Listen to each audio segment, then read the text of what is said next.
She met him in a group full of people, in a bar in a street she couldn't pronounce, somewhere where her background didn't matter. She didn't want to fall for anything, she just wanted to feel free, to eat food that tasted like foreign cultures, to forget routines, roles, the version of herself that always said the right things. And there he was, soft eyes, messy hair, laughing at jokes she didn't even know she made.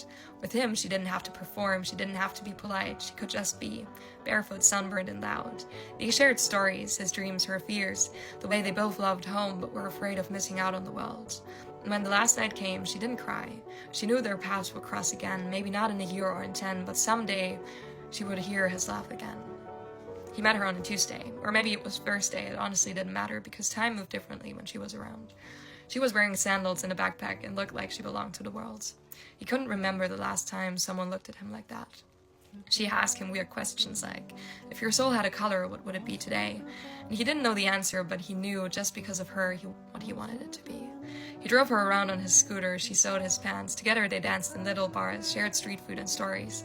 In silence, it didn't feel awkward. He never asked what would happen after, he just held the moment like it was enough. And when she left, he didn't say, I'll miss you. He just said, never forget how great you are. They were two people who met far away from home. They shared a closeness no one will ever know, a version of themselves, unfiltered and unexpected. It wasn't love, not in a traditional sense, but it was something no one could ever take away from them.